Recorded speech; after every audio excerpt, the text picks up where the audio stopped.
Hello, good morning.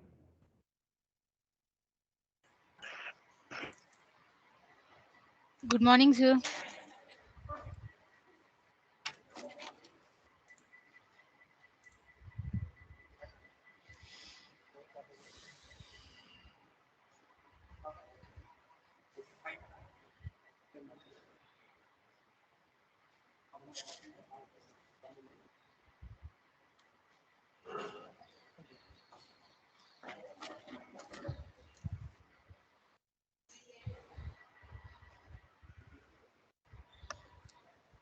Sir, can I start the section? Sudarshan sir came, huh? Yes, sir. Okay. Okay. Sudarshan, sir, can you switch on your video for a while? Sudarshan sir, good morning. Sorry. Morning, sir. Good How morning, are sir. you, sir? Fine, sir. Okay. Fine. Shall we start the session? Yes, sir. So we have 13 people in the meeting. Do we Yeah. expect more people? If we expect more people, you can wait for a minute or two, sir. Otherwise, we can Okay. start. They will join, sir. They will join. Okay. Yes. So then let's give them a couple of minutes. Okay. Because in the meanwhile, she has to read out your the biodata and that program will continue. Okay, sure. Yeah. Yeah. Ratika, start. A warm good morning to respected principal, sir, today's resource person, and all the delegates of AICTE ISTE Refresher Program. Welcome all of you for the section 1 of day 5. Myself, Saidatri Arige, Assistant Professor, Department of Pharmaceutical Analysis, VV Institute of Pharmaceutical Sciences. It's my great privilege to act as a chairperson for this section. I request our principal, Sir Dr. A. Lakshman Rao Garu, to give a brief detail on today's schedule. Sir? A very good morning to one and all. To the participants of day 5 of 1 week online AICT ISTE sponsored refresher program on role of artificial intelligence in drug discovery and development, organized by VV Institute of Pharmaceutical Sciences, Godlavalli Post, Krishna District, Andhra Pradesh. Today we are having a 3 plenary lectures, and session 1 is by Dr. Sudarshan Pandian, Principal Scientist, Schrodinger Corporation, Bengaluru, Karnataka. He will speak on addressing pharmaceutical formulation issues using artificial intelligence, machine learning, and molecular neurologies. The chairperson for the session 1 is Ms. A. Saidatri, Assistant Professor. And for session 2 is taken over by Dr. Aditya Abhyanka, Dean, Faculty of Technology, SP Pune, University, Pune, Maharashtra. He will speak on National Education Policy 2021. And the chairperson is Dr. K. Shrikant Kumar, Associate Professor. And as per the instructions from the IST refresher program, we have to conduct the 2 general topics. One is on the stress management, and the second one is on the national education policy. Okay, and the stress management is already covered in the last week, and today we are covering the national education policy, that is NGP 2021.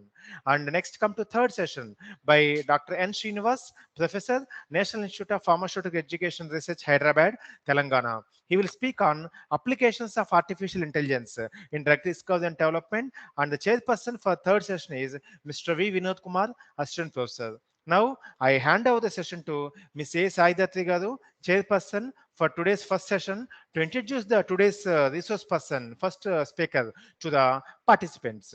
Over to Thank, Saidatri Garu. thank you so much, sir. Today I am very glad to grade this honor to introduce the resource person of this section, one of the most eminent personality related to the theme, Dr. Sudarshan Pandian, who has 15 years of experience in using molecular stimulation for various industrial applications. He completed his PhD from Max Planck Institute of Polymer Research in Mainz, Germany. He has 6 years of postdoctoral experience in renowned universities such as Catholic University, Leuven, Belgium, University of Paris South, France, Luxembourg Institute of Science and Technology, Luxembourg. He has 16 peer-reviewed international journal articles in his credit. He is presently working as a principal scientist in Schrödinger's Incorporation in Bangalore. His current research interests majorly focus on building sophisticated molecular models for formulation design. Now the awaiting time arrived to listen a lecture on addressing molecular formulation issues using AI, ML, and molecular methodologies by Sudarshan Panyan. Now it is over to you, sir. Thank you, Dr. Saidatri, and I thank Principal sir, for this wonderful opportunity to speak to all of you. I'm going to share my screen. Just please confirm that you could see my screen. So once you confirm that one, I'll be on my way. Yeah. So can you see my screen? Yes, sir. Yeah, good. Thank you. Yeah. So good morning, one and all. So I'm going to today talk about addressing pharmaceutical formulations using AI, ML, and molecular methodologies. Okay. So generally, if you put this one, it can be called as computer-aided formulation design. So the theme of this refresher course is about using computers in drug discovery and drug design. So it's not only drug design when it comes to pharmaceutical issues. It's not only the drug. It also the formulation also is becoming an issue, right? Because we have more and more class 4 kind of drugs where solubility or ADME properties or bioavailability becoming big issue because we are deviating more and more from traditional small molecule drug molecules. So nowadays, the drug molecules are designed from 10 to the power 60 drug-like molecules. So these molecules are completely of different nature. And if you look at historically, till 1970s, people worked mostly on peptidomimics or the drug molecules which are looking very similar to the peptide molecules, because we all know the proteins are made up of amino acids. So when the molecule that's going to supposed to interact with the protein molecule, that could be similar to the protein molecule. That way people concentrated on proteomics or peptidomimics. But in 1970, people started to realize that it's not necessary that a molecule has to be a protein-based molecule or a amino acid-based molecule. So they started to do the substitutions in the peripherals, no other than traditional amino acid sequences. That's why we have derivatized amino acids as first generation non-amino acid or non-peptidomimic drug molecules. Then later they realized it's not only the peripherals, you can change the core itself. So then they started to change the core.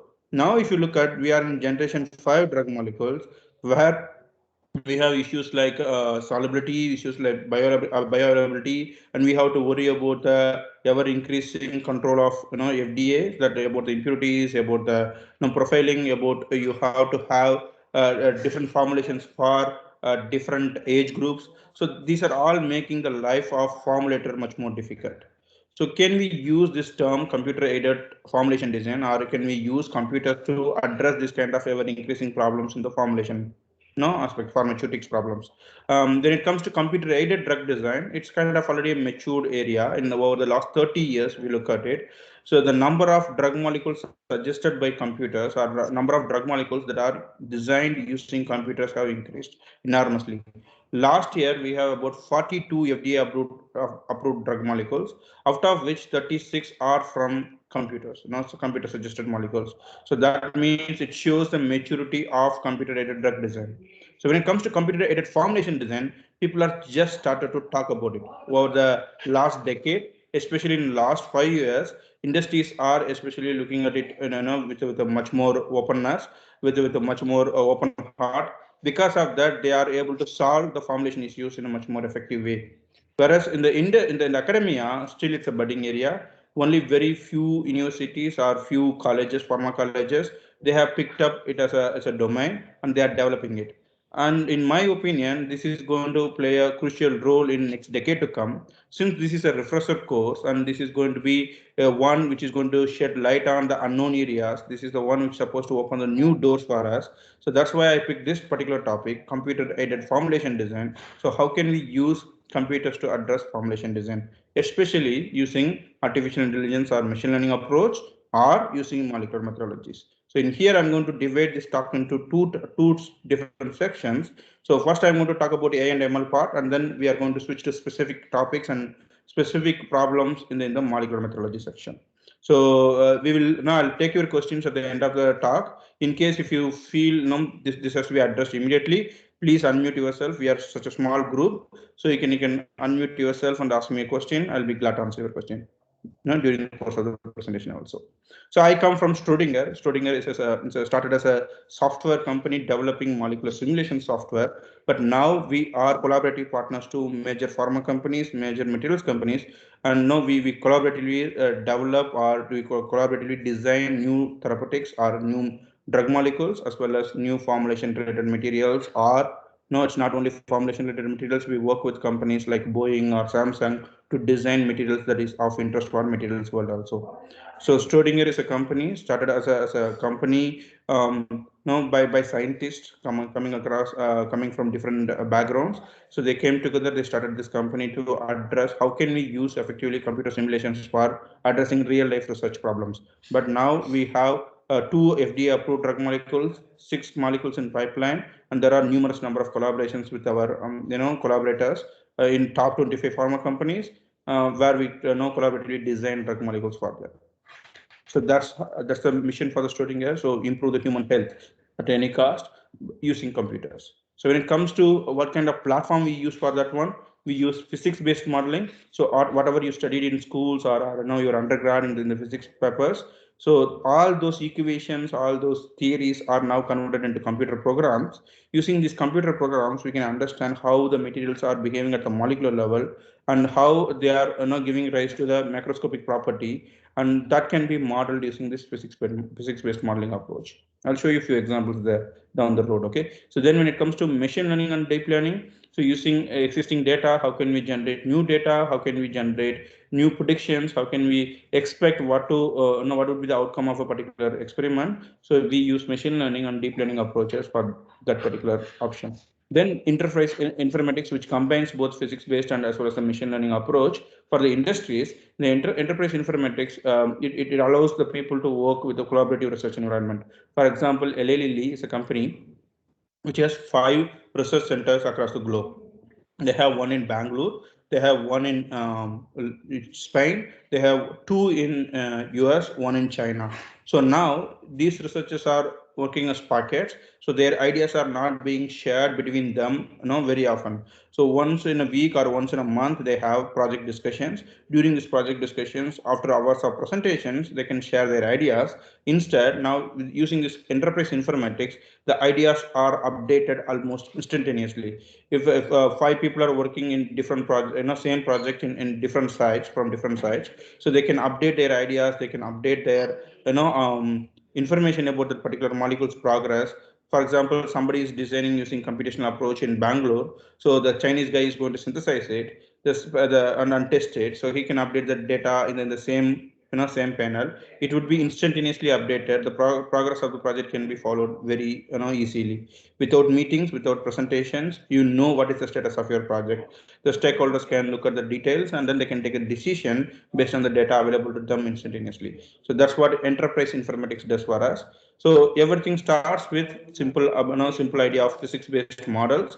Then we go into deeper into the machine learning, then combining these two in an enterprise informatics session, so people can really do collaborative research. That's how people do their research. Okay. So when it comes to our business verticals, we have 3 different business verticals. Our small molecule drug discovery suite is the most trusted drug discovery platform for major pharma companies across the globe. As I told you already, we have numerous projects, numerous collaborations with big pharma companies using our small molecule drug discovery suite. So then we work with biologics also. So biologics means designing protein molecules, protein engineering, and also designing peptidomimics. So for designing vaccine molecules, for that we use people use our biologics suite. Then the material science suite, that's our third segment. So this segment is used for pharmaceutics or pharmaceutical formulation issues, or designing different types of materials like polymers, or light emitting materials, or catalyst and stuff like that. So in this context, I'm going to speak majorly about the material science suite, which is not used for the drug discovery or the biological problems, or the no vaccine problems, whereas the pharmaceutics problems can be addressed using material science suite. Okay, so that's about Schrodinger. Now moving on. So why do we need this kind of course, a fresher course at this point of time? And what do we do in India? If you look at if you look at Indian scenario, India is pharmacy of the world. India is becoming the pharmacy of the world. If you look at our revenue that are being generated from exporting pharmaceutical ingredients, or the generics from India, we made about $18 billion in year 2018. The expected amount is going to be $25 billion in 2022. Okay, so this year we are expecting the export to be 2020 no $25 billion. That's a humongous amount, and because that creates a lot of jobs, that gives a lot of potential jobs to our pharmacists, chemists, and even to the physicists also, even from people from some kind of biological sections, biological sciences. So this is important because we are producing more and more doctorates, we are producing more and more researchers and more science degree holders. So we have to find jobs, we have to create jobs. For that, pharma industry is very important for Indian growth. So in that context, pharma is one of the important area. But why do we concentrate only on generics, not on the drug discovery itself? If you look at number of drug molecules exclusively coming from India, it's zero actually. But it's do you think it's actually zero? It's not really actually zero. In fact, we develop drug molecules, we develop IND, investigative new drug molecules, then we license them to big pharma companies. Why? Exactly for this reason, because we need $2.5 billion. That's almost like 10% of our annual revenue from pharma industry has to be spent on one drug molecule approval. So that's a humongous amount of money. So for that matter, we don't do our own drug discovery till the end. We develop to the level where we file IND candidate in FDA and then license that molecule to Western pharma companies. For example, recently Lupin, an Indian pharma company based in Pune. So this company filed a IND molecule, and on that molecule they licensed it to OBBI, a Western pharma company, for 600 crores. Okay, so that's how we make money. So we develop up to the level and then we give it to the Western pharma when it comes to drug discovery. But when it comes to when it comes to generic drugs and when it comes to formulations, so our API synthesis, we are pioneers. Now, if you look at generic drugs that are being the price range for the generic drugs, we can see India is right at the bottom. So now 46th country in the developed countries out of 50 countries. We sell drug molecules much cheaper than Western countries. Because of that, our share in the generic market is increasing. If you look at Sun Pharma, Lupin, Ranbaxy is now gone. Like no Dr. Reddy's. So these companies they make huge amount of money in Europe and US. Um, because we can produce generic medicines much more cheaper. But when it comes to when it comes to Western countries, they try to hold on to their profit. So for that, what they do is they take patent on their API first. So after few years down the road with the API molecule, they take the patent on their formulation. Then they take the patent on their formulation technology.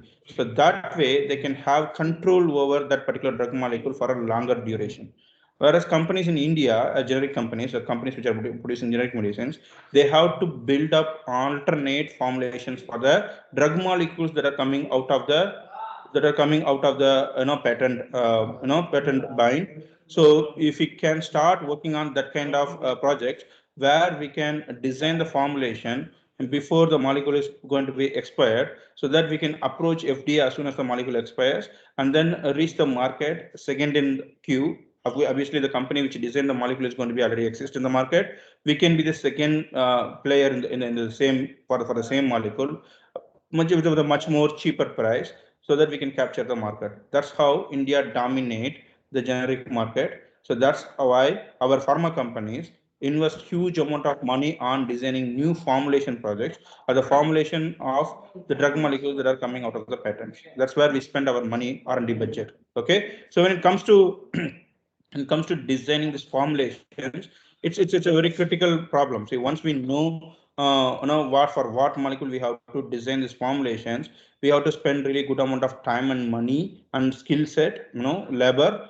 to design right kind of formulation, choose right kind of formulations. For example, if the company is having a patent on their formulation technology and formulation dosage, so we have to come up with a different dosage form. We have to come up with a completely different chemical entities that are going to make the same kind of formulation. That means we have to understand the existing formulation effectively first, and then we have to find an alternate for that one. Okay, so if you spend more and more time on that one, and if we are not going to pursue the project, it's going to be obviously a failure, right? So we have to spend less amount of money, collect more amount of data, and with this data, can we take a decision that whether we are going to pursue this further, or is this going to work or not going to work? So to do that one, if you use traditional experimental based approaches, it's going to take a lot of money and effort, right? So without doing that one, using computers, can we make such kind of decisions?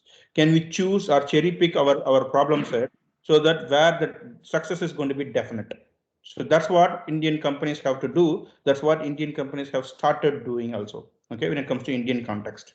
So that's the Indian context. Now, how the global context is looking at. So when you look at global context, so companies like Pfizer, GSK, Eli Lilly, you can see. So these are the top 10 pharma companies. So these companies collectively came together. They published this particular paper in 2020, December 2020 during the lockdown. So what they wanted to see is how quantum chemistry, which is one of the modeling methodology, so can be used in modeling pharmaceutical process development. Okay, why they are worried about process development? They already know these things are very useful in the formulation development. Now they are taking it to apply in other segment, which is the pharmaceutical process development. You can imagine, so Western companies are running away with this success.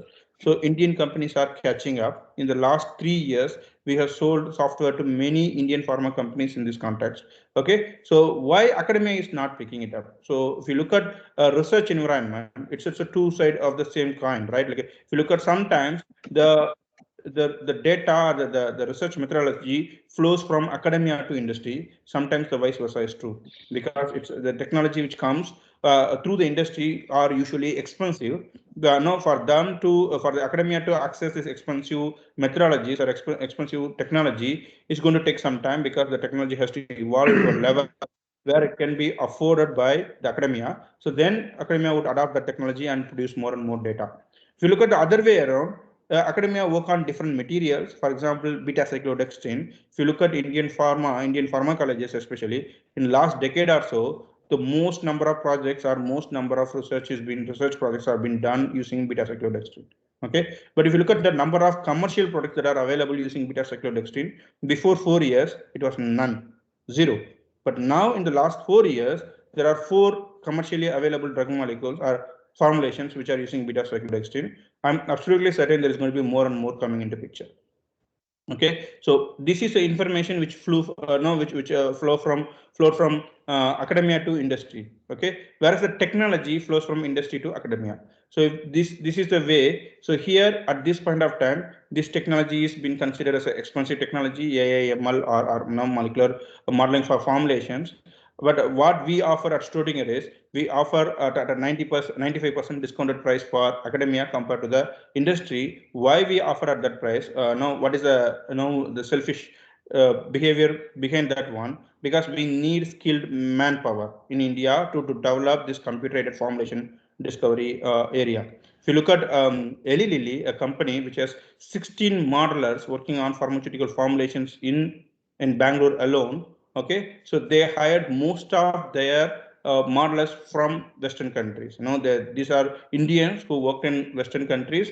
They paid a really huge amount of money to bring these guys back, and they are employed in this kind of companies like Eli Lilly. If we can home brew, these modelers, home brew these people who can do research on computer-aided formulation design. Obviously, this labor market is going to be much cheaper. That means more and more companies can afford it. This is how CAD developed for 30 years back or 25 years back. This is how CAD developed into a separate science. The same way computer formulation discovery should also develop. So for that purpose, so we are offering at 95% discounted price. Okay, so this is how industries use it. So when it comes to material science suite that I told you earlier about, it's not only used in pharmaceutical formulations, it's used in completely different environments and by different people in a completely different sense. Okay, it's used in diverse fields, but pharmaceutical formulation is attracting more traction in last 3 to 5 years because people are finding it much more beneficial. It's not only the pharmaceutical companies. If you look at the CROs, contract research organizations like Syngene, Sai Life Sciences, there are plenty of them actually. These CROs. So what they do is they take projects from Western pharma companies. They work on solving their formulation issues or even the synthesis issues. So when they come with these kind of issues, instead of spending more and more money on experimental research, can we use computers to find a workaround and address these issues in a much more cheaper way. So for that they use again this kind of computational tools. Okay, so if you look at materials researcher, so a day in life, so you have some design idea or you have to work on that particular formulation. So what you have to do is you have to collect all the materials that are going to be involved in your formulation. So that itself is an expensive thing because you have to spend so much money on your chemicals and your expertise and instruments and analysis of data. So for that you need spectrometers, microscopes and stuff like that. Otherwise you have to outsource them, you have to give it to people where they have the availability of this kind of technology, and for that you have to pay again money. Then after analyzing or doing all this one, you have to rate whether the reaction is or the combination is working or not working. So if you look at the usual scenario, that's why in academia we don't explore into new things. We try to see what has already been done and try to do a minimum modification to that work. Okay, so the number of variables that we want to play with is usually going to be one or two. But in reality, we have the opportunity to play around with multiple variables. But because of the limitation of the time, as well as you have to complete your project or your degree, so no limitation of the time as well as limitation of the resources, our ideas could be many, but we won't be able to explore that ideas. All right, and also the human bias. So when we want to explore different chemical species, when if you are designing drug molecule, so what we can do is we can go from OH group to NH2 group substitution, NH2 group to CO acid group substitution, and that kind of substitutions are very intuitional for human mind. But when you give it to a computer can do really a huge amount of derivatives, computational library generations. So if you give a molecule with R1, R2, R3 substitution to me with the help of the software, what we can do is we can convert that into a million molecule combination in less than 20 minutes, which is not possible for a human mind. So that kind of scale, that kind of that kind of scale up is not possible. That kind of imagination is not possible for a human mind. Whereas computers can build up such kind of libraries, then it can scan through, come up with the right kind of molecules for us. Okay, so it was already known by 2017 itself. The world's most valuable resource is no longer oil; it's data. Okay, so if you have the right amount of data about particular problem, so then we can predict what is going to happen to that particular problem and how it's going to evolve, how it can be done. So the digitization is the new mantra in all the R&D centers, all the materials discovery places. So you can imagine $550 billion is going to be unlocked by 2025. What does it mean? It means like companies are not going to synthesize thousands of molecules in their synthesis projects while looking for new IND candidate. Or companies are not going to work on hundreds of different formulations before they finalize one formulation. So now how it is possible? Because thanks to this AI/ML techniques, thanks to advanced complex algorithms that are available for building sophisticated molecular models, because of that, we are going to do everything in a computer, make sure the success rate is going to be really huge. Then we are going to execute only those experiments. Because of that, the success is going to be imminent, or it's going to be ultimate and eventual. Okay, so how does it go? So if you imagine doing this kind of workflow in an experimental environment, which is unimaginable. Okay, we can take even up to a billion molecule. Okay, so create a library. As I told you, if you give me a single molecule, I can convert that into a million molecule in less than 20 minutes. Billion molecule library can be built also. If you look at Schrödinger's website, we screen 1 billion molecule in a week's time. So that's the kind of cloud resource that we have at Schrödinger. Okay, so for any project, once we decide, so we do this initial screening of billions of molecules, B with billion with a B, so billions of molecules, and come up with the top hit candidates. From these hit candidates, we go for a lead optimization, then go for the IND or synthesis of that selected candidates for the project. Okay, so now how it works? Create a structural library. We can generate the library using automated scripts, and then high throughput simulation. So this is physics based simulation like docking, molecular docking. So you get a docking, but here you don't do it for all the billion molecules. Instead, you randomly select a million molecule, which can be done in one day. So high throughput simulations will do a million molecule docking in one day. So once you take this million molecule docking, using this million data points, you can use machine learning approach and then fit a model. Okay, fit a machine learning model. Once you make this machine learning model available, so now using this machine learning model, within a minute you can score all your billion molecules. So once you score all your billion molecules, in that one, select top 1%, which is again a million molecule, select that second million molecule, and then run again physics based calculations. compare your results coming from physics-based calculations with the machine learning calculations.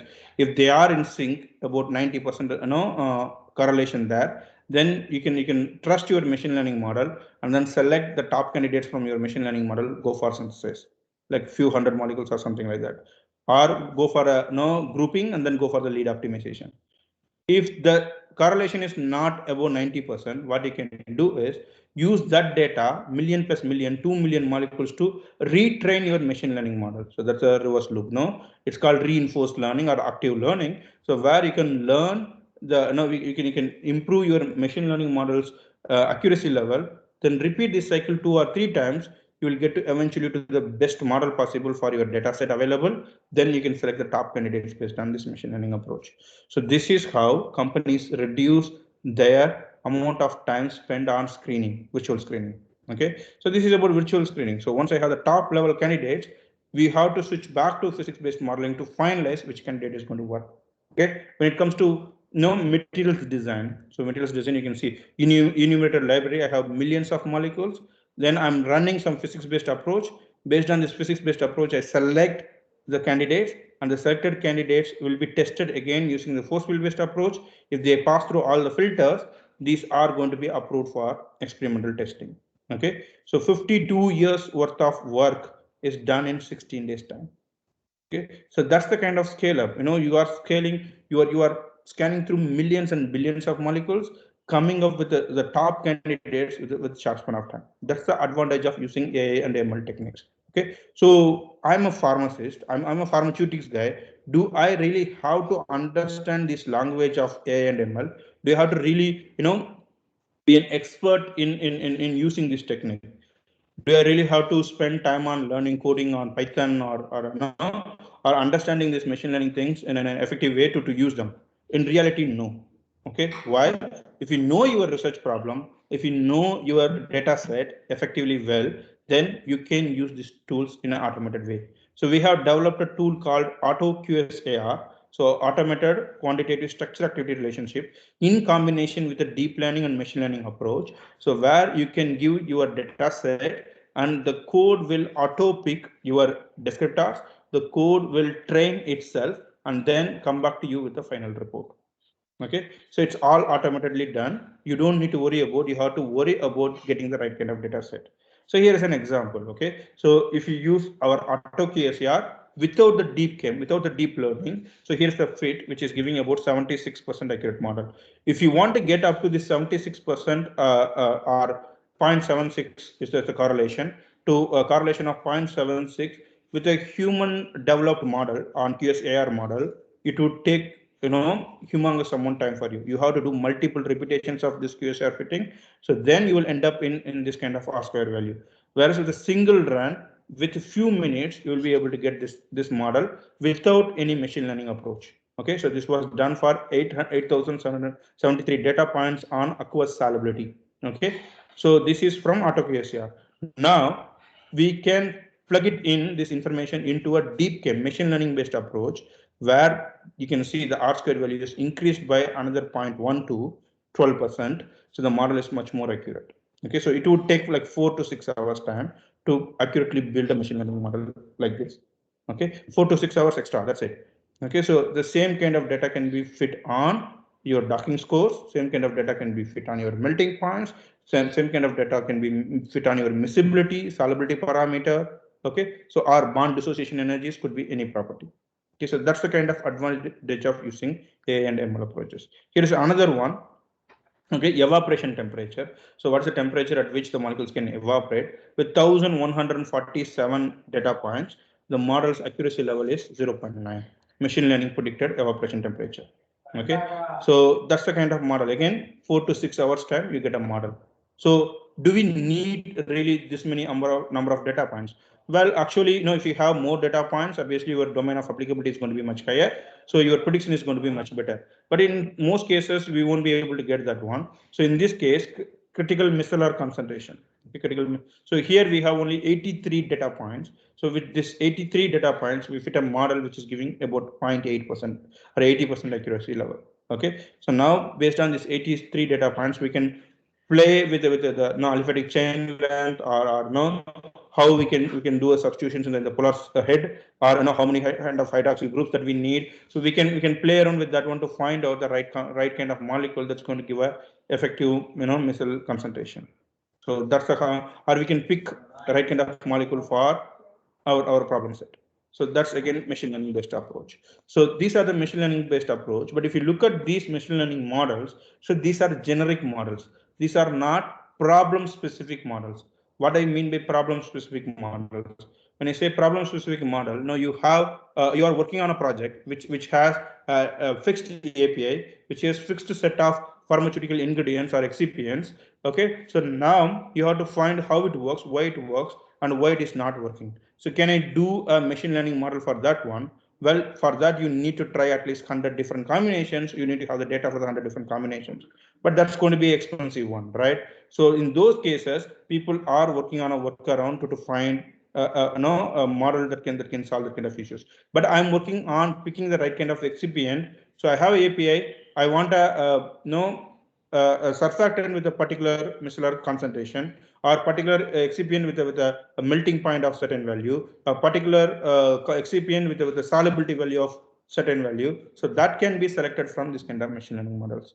But when it comes to actual pharmaceutical development, people have already pre-selected these components, or they have a set of molecules they want to try out based on their experience. So I have API molecule, I have 5 drug carrier molecule, I have 10 surfactant molecules, I have 3 enhancer molecules. So like that, they have already pre-selected molecules. Now within these selected molecules, we have to find one combination with the right kind of concentration range. It's going to work for us. All right. So that's a regular formulation issue that companies face on daily basis. So machine learning models can help in certain aspects, but on a problem specific topics, we have to switch to molecular modeling, or we have to switch to molecular methodologies where we can address these issues. Okay. So formulation development involves multiple things like dosage forms and combination of chemical entities.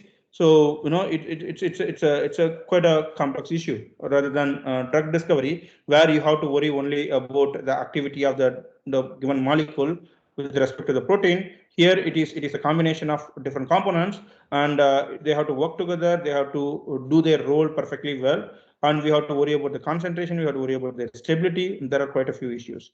And what are these issues?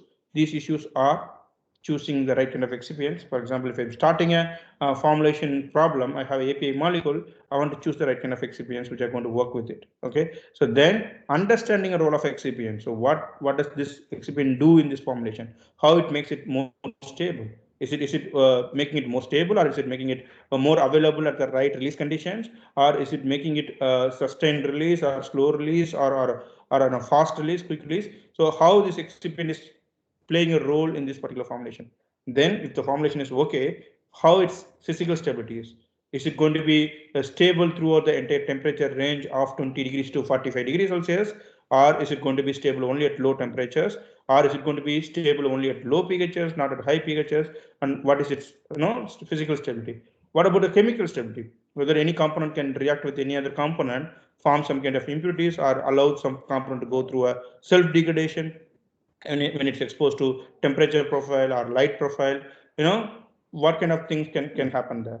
And then impurity profiling. Once these impurities are formed, how we can profile these impurities. Then understanding drug release patterns. I want the release to be slow and sustainable. So how can I make select the right kind of surfactant so that the release pattern is going to be as expected. So these are the usual problems. These are the problems that no formulator face on day in day out basis. How we can address this kind of issues using computers. Okay, when it comes to choosing excipients, so we can calculate the solubility parameter, which is essentially going to give us the miscibility of two components, whether the two components are going to be compatible with each other or not.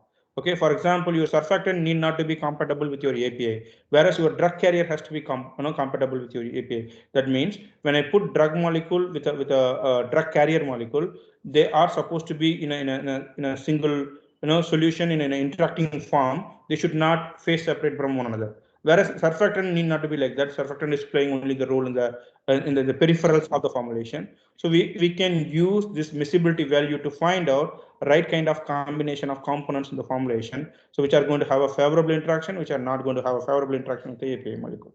Okay, so in this case, it's ibuprofen, it's a drug molecule. So these are the selected candidates of drug carrier molecule, which one is going to be miscible or not miscible. So experimentally, if you want to find out, you need to buy chemicals, you need to have the laboratory facility, you have to spend a week time to find out the combination is going to work or not. Whereas using computer simulations, within a day, you can address these kind of issues. We can tell you the story of this one. Okay, so here is a story which we published in 2019. There are three movies here. In the first movie, you have two drug molecules, the cyan and the magenta one, and there are two solvent molecules, the green and red one. So these two solvent molecules are miscible between them, but these two components are not soluble in the same solvent. That's why we have to find two solvents that are miscible between them and solvate these two drug molecules. And now we are able to find that one using computer simulations. So in a beaker one, that's your first movie, you have two drug molecules, two different types of drug molecules in two different types of solvent molecules, four component system. And then you take this first movie, you can see the molecules are in solvated phase. That's why they are happily moving around everywhere inside the simulation box, inside this beaker. It's a completely in solvated phase. You can take this first beaker, pour it into the second beaker, that's the second movie. In the second beaker, you have a long drug carrier molecule, that's the polymer chain that you see there, long drug carrier molecule. Along with it, we have anti-solvent molecules. What does it mean by anti-solvent molecule? The solvent molecules which are not going to like these drug molecules. That means they are going to phase separate in those conditions. But still, you can see there are drug molecules around. Because of that, the molecules are still moving. The drug molecules are still moving, but they try to aggregate because they don't want to interact with the anti-solvent molecules.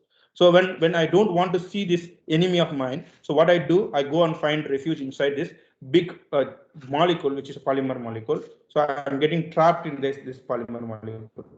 The third movie, we evaporate all the solvent molecules. That means I'm not going to go out. There is no favorable interaction for the drug molecule if I'm a drug molecule. So then the drug molecules get trapped inside the polymer matrix. So that's how a nanoparticulate is being formed. Okay, so if you do right kind of concentration, if you do right kind of, if you add right kind of surfactant, you will get a spherical particles of this nanoparticulates. So that's what people expect. So we can play around with the temperature, we can play around with the pH, we can play around with the concentration, we can play around with the drug carrier's chain length, and then try to find out what kind of combination that's going to work, what kind of formulation that's going to give you the right spherical particles. So using computer simulations, we can understand what is happening at the molecular level, provide you a molecular level picture, and also find right kind of combinations that's going to give you the right formulation. Okay, how do we do that one? What kind of information is required to do that one? So if you look at that information, so we have a disordered system builder, a builder capable of putting multiple components in the right stoichiometric ratio, then multi-stage simulation workflow where we can run the simulations, and then using the analysis tools, we can analyze the formulations properties. Okay, so here's an example. So this is a 1 gram model, 1 gram formulation. So paclitaxel acid is the drug molecule. Here are the other components of the formulation. So that can be converted into 118,000 atom molecular model. Okay, so this 118,000 molecular model is built here. That's what shown here. So in this one, we can run hundreds of nanoseconds of MD. When we go to like 5 nanometer by 5 nanometer by 5 nanometer size, that's the size of the simulation box here. So we can see things within 100 nanoseconds. Then from this visualization, we can get the role of what is the insights, like what is the role of each and every component, what happens when you replace sodium cholesterol sulfate with something else, or what is the effect of concentration. Instead of 6%, can I change it to something less, or what happens when I change the temperature, what happens when I change the pH. So these are the things that you can visualize at the molecular level that can provide you useful insights in deciding what kind of formulation would work for your problem set, choosing the excipients, understanding the role of the excipients. Then when it comes to physical stability, so here's an actual real life problem. You have a drug molecule, you have a sweetener molecule. So they are forming a syrup. This syrup is supposed to be stable for years, but after some time, maybe like 6 months or 9 months, they form small sticky mass precipitate at the bottom of the beaker. So where the sticky mass precipitate is coming, so what is the, how we can address this issue? It comes not immediately after 9 months it's coming. So usually addressing that kind of problems are very tough in experimental conditions. Whereas using simulations, what we did is we found these three simple components. Okay, so sweetener, API molecule, and water. So when we check, they are supposed to be in a single solution without any trouble. So there should not be any problem. But we know for sure there is some sticky mass precipitate at the bottom of the beaker. So when you look at the API molecule, these hetero bonds, carbon nitrogen bonds, they are potentially vulnerable for a chemical interaction or chemical reaction. If we do a chemical reaction of substitution reaction with the surfactant molecule or the sweetener molecule, so you can see the top part if you substitute you get a product A, in the bottom half if you substitute you get a product B. Is this kind of product formation is possible or not? That's what we wanted to check. So once we check, the top one is indeed possible. You can see it needs only 45 kilocalories, and it's a heterogeneous, it's a what is it called? It's called endothermic reaction. But even if it is endothermic reaction, if the energy is available, it's going to happen. So what kind of energy is needed? 45 kilocalories. So that is possible when your molecule is exposed to when your solution is exposed to light resources. So it can accumulate this kind of energy. So once it accumulates this kind of energy, if you keep it in the normal temperature in Indian conditions, you can find this kind of energy being accumulated in the bottle. So then a product formation is possible. Whereas in these conditions, it's not possible. The second product is not possible. So one substitution is possible, the second substitution is not possible because that needs more energy than bond making than the bond breaking energy. So that means that product is not going to form. So when I put these two components together, formation of this is going to happen over a period of time, 6 to 9 months time approximately. So based on the energy and the time and light resources available with you, you can calculate how much time it would take for it to form a measurable quantity also. So here's a computational IR spectra for this impurity structure. And also we did the molecular simulation of that impurity. We found that the solubility parameter for that particular component is 22, which is far off from water. That means it's eventually going to precipitate at the bottom of the beaker. That's your sticky mass precipitate. And we calculated the viscosity of the particular component also. That's 480 centipascals. Come to 1 centipascal of water. That means indeed it's sticky. That's a 480 is a 480 is very close to the viscosity of engine oil, so that we use in cars and two-wheelers. So that engine oil has the same viscosity, which is indeed sticky in nature. Okay, so that's the sticky mass precipitate. Computer simulations allowed us to address where the impurities are coming from, how the impurities are forming, how can we address that issue. Okay, so this is a specific problem where we don't need AML, but using simple physics-based approach, we can address these issues. Here is another issue which is kind of now picking up. So metformin synthesis. Okay, so you have component A, component B, which can react and give rise to metformin, but it produces some unknown impurity which is of the same mass, exactly the same mass. So how can we address that one? So if it is same mass means it's an association product. So if it is association product, using this reaction channel enumerator, we can get out all the possible association products. So 12 such products are there because there are 6 different sites in product A, 6 different sites in reactant B. Reactant A has 6 and reactant B has 2. So we have 12 association products that are possible. So this reaction channel enumerator produced all the 12 association products. So in this case, it's 12, it could be more also in other cases, right? So then, and then the chemical reaction workflow, we can put in the reactant and the product structure, ask the workflow to calculate the exothermic and endothermic reactions, or the delta G, delta H of the reaction. Here you can see that's a major product, that's our metformin, and here's the only one other component which can be exothermically formed. So that's our impurity structure. So this was done in 4 days time. We are able to report what is the structure of the impurity that can come out, which is having exactly the same mass as in metformin. So that's how we can address these issues. Okay. So what is the role of formulation? First of all, if you look at what is the role of the formulation in itself, so the formulation's duty is to protect the API and release them at the right conditions, right? Otherwise, we could take the API directly into into the body as an injection or as a tablet. Why can't we directly swallow API alone? It might go through some kind of degradation. It might not available at the right conditions, right places. So that's why we have to formulate. We have to release, give it inside the body as a formulation. To make it as a formulation, we have to understand the API effectively. Okay, so how do we understand the API effectively? If, for example, if you give me an API molecule, what are the things I can tell about that API molecule? So if you give me an API molecule, I can tell you what is the most reactive site in that API molecule. Okay, so if this API molecule is going to go through a chemical reaction, For example, if a heterophile is attacking that molecule or a nucleophile is attacking that molecule, where it can potentially attack in this molecule, where chemical reaction is possible. So that's active reactive side. Then finding the weakest bond. If the molecule is going to go through a degradation, where potentially it's going to go through degradation, where it can break into pieces. So that can be understood from the finding weakest bonds. Okay. Or this molecule is going to go through different pH profile. No, it starts with the pH 7 in mouth and it can go up to 1 or 1.5 in the intestines. So how it's going to behave under different pH conditions. So that can be calculated using the pKa calculations. Okay, so with these three profiles, I can tell you the whole story.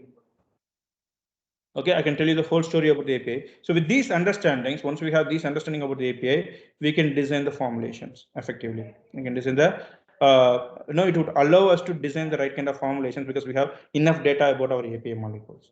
So when it comes to release patterns, so I spoke about beta cyclodextrin already. So here is an understanding about the beta cyclodextrin from the simulation. So that's academic study. So in the academic study, so we know below certain critical concentration, it won't aggregate. Above certain critical concentration, it would aggregate. Why it aggregates and what is the logic behind the aggregation and how it aggregates.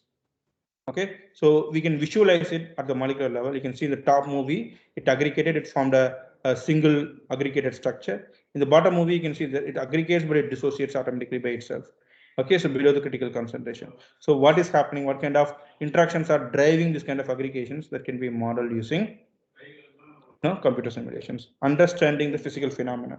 Okay, or drug release patterns. This is a liposome model. So in the liposome model, when I have low drug loading, high drug loading, how the concentration gradient can allow the penetration or the diffusion of the drug molecule through the liposome walls. So that can be modeled using computer simulations again. So these kind of models are being developed in last 5 to 10 years time, mostly for industrial applications. Now slowly academia is getting into this one. Western academia is publishing already quite a few number of papers. If you look at in Indian scenarios, NIPERS, few selected universities, Manipal College of Pharmacy, JSS, PSG. These are the private colleges that are taking up this kind of work, and now they are trying to publish more and more data. Okay, using computer formulation design. How these things are possible now? So these things are possible because we have huge amount of data collected over a period of time. So if you look at companies like Biocon or Syngene, so they accumulated their experimental data in a very neat way using computers or electronic notebooks over a period of 10 or 15 years now. So because of that, they have huge amount of chemical data available for them from the experiments. With respect to the simulations, thanks to modern day cloud computers, modern day supercomputers, we can produce huge amount of simulation data in absolutely no time. Then once we have this data, we have to have the right kind of algorithms that can work on this data. So as I said, AI and ML. So these are the model, these are the complex algorithms that are picking up now. So because of that, we can apply this data or provide this data, these algorithms that can produce efficient models for us. Okay, and thanks to limitless, inexpensive computational resources that are available with a modern day simple workstation, you can really do a lot of wonders, which was not possible 10 years back. But now, thanks to modern day algorithms and the amount of data available and amount of software sophistication that is available to us, we can build right kind of models. Because of that, the de novo design is picking up, and also this is making a huge impact in R&D. That leads to more rapid development at a very cheaper cost, and it reduces the chance of failure. It increases the chance of success in multitudes. So because of that, companies are adopting it. It's time that Indian academia also should adopt this kind of technology so that the theory and experiment can go hand in hand. So we can produce good amount of results and good amount of design good amount of meaningful materials for the future in short amount of short span of time. Okay, as I said, the tool set which I showed you, this is applicable in quite wide range of areas, from organic electronics, polymers and composites. When you speak about organic electronics, you can imagine 2007 is the year first time a touchscreen phone is launched. 15 years down the road, imagine in 2007, if you have a phone, if you drop it from 2 feet, your screen would crack, right? You have to spend really thousands of rupees to replace your screen. Nowadays you have so-called gorilla glasses. Even there is a video of iPhone being dropped from 84th floor into ground and the screen is not broken. 84th floor. So that's the altitude. From there they drop the phone, the screen is not broken. Why? Because the screens have now more toughness. For to design that kind of toughness, people have to design right kind of materials that can both act as screen as well as tough in nature, bendable or flexible in nature. So we work with the companies like Samsung to design such kind of materials. When it comes to polymers and composites, we are speaking about Mangalyaan, Chandrayaan, and stuff like that, right? So we have to take off the loads of thousands of kilograms with a less amount of fuel in the rockets. For that, you have to replace traditionally metallic materials with a lightweight polymeric materials. These polymeric materials should behave the same way as the metallic materials. So there is no way we can fly from India to US directly without stopping anywhere else in Europe or US. Because of that reason, our Jet Airways bankrupt, our Kingfisher bankrupt because we couldn't able to manage the cost of the Western world. Okay. Now, thanks to new modern day materials, we have a direct flight between Delhi to New York without stopping anywhere. Okay, so we replace traditional materials with the lightweight materials, high performance materials. When it comes to semiconductor materials, the Apollo 12 machine, which put a man on moon. In that one, the computer, what they had, the satellite had, the space ship had a computer. That computer had a memory of 1.58 MB. 1.58 MB. Now imagine how much of a memory you have in your mobile phone. 50 years down the road, how it is possible? So people design smaller and smaller semiconductors. Because of that, it's possible. So we work on even a single atom level fine tuning semiconductor so that the data can be stored in a much more effective way. Quantum computers are coming. Okay. So next problem, catalysis. So catalysis. No, still we are. No, it's a $1 billion problem. So if we can reduce carbon dioxide into specialty chemicals with less amount of money spent, so that's going to reduce the greenhouse effect, and also it's going to increase the second industrial or third industrial revolution. Okay, so how it is going to happen? Because the amount of money spent on pulling oil out of the well is really expensive. Really, as of now it's cheaper compared to the way we can turn carbon dioxide into specialty chemicals. Once that ratio becomes tilted, so we are not going to dig out any more specialty chemicals from the ground. We would rather convert the carbon dioxide into specialty chemicals. People really spend a huge amount of money working on that kind of projects. We help them designing that kind of catalyst molecule. Then pharma formulations. That's what we discussed in the last 1 hour. Okay. So when it comes to energy storage and capture, no, the lithium, we depleted all the lithium available to mankind. Okay, lithium ion batteries are going to be very scarce in next 5 to 10 years time. So we have to find alternate electrode materials, alternate electrolyte material. Batteries are going to change the way we are going to produce our energies. You can see already battery cars. Tesla is trying to come to India. Okay, we produce more and more solar energies. So we need batteries to store this kind of energies. So for that, people work on that kind of problems.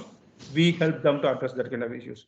Alloys and crystals, carbon added alloys. For example, if you look at historically our warriors in 1,000 years back, they used to wear this 18 to 20 kilos of armor, go to war on the back of a horse.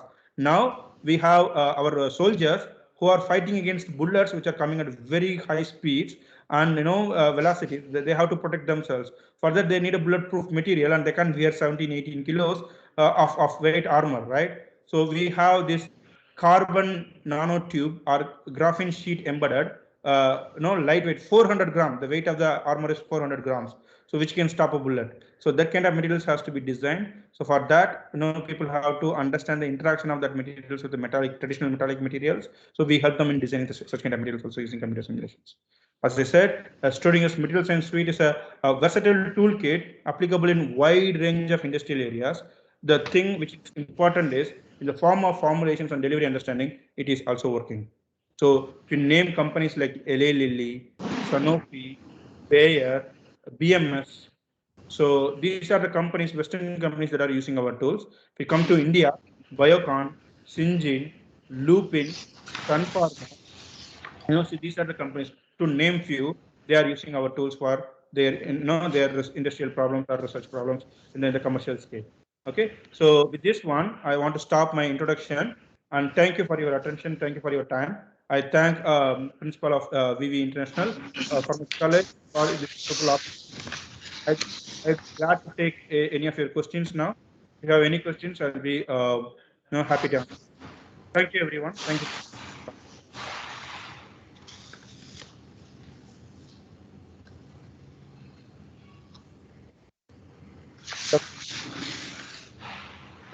I'll be glad to answer these questions.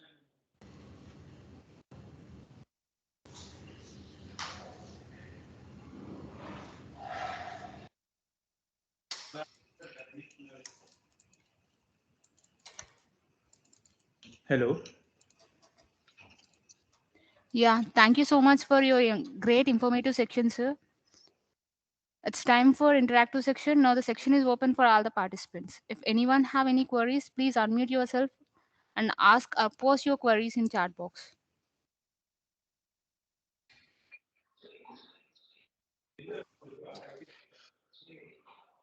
Yeah. So anyone in the meantime, I have an announcement. So if you want to try out this software in your institute, so what you can do is you can write to us at help@studinger.com. I'm going to put that in the chat window, help@studinger.com, or go to our website www.studinger.com and register yourself. Okay. So once you register yourself, you'll be able to access our software for a limited period of time.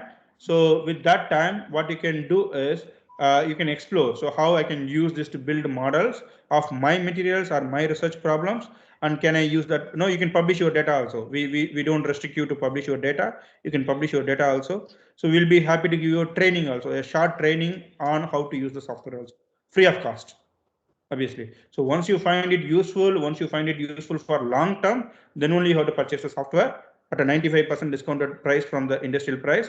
But as of now, you can evaluate it, you can use it for free and publish one paper without paying anything. We can give you the free training also.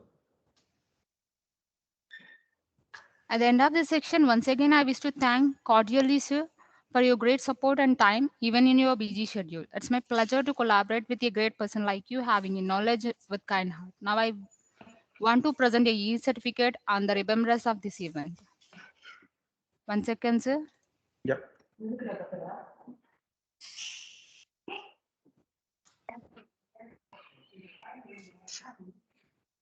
Please accept our token of appreciation, sir.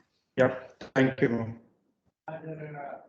Yeah, thank you, everyone. Thank you for this wonderful opportunity. It's nice interacting with you all. I hope you enjoyed as much as I did. So let's be in touch.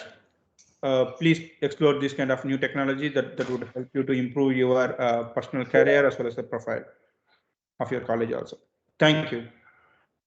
Thank you so much, sir. Thank you. Yeah.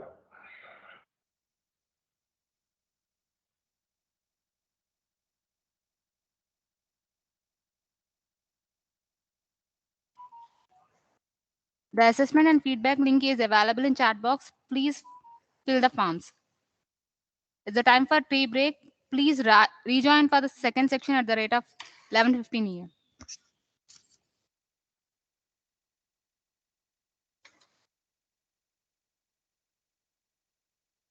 చెప్పండి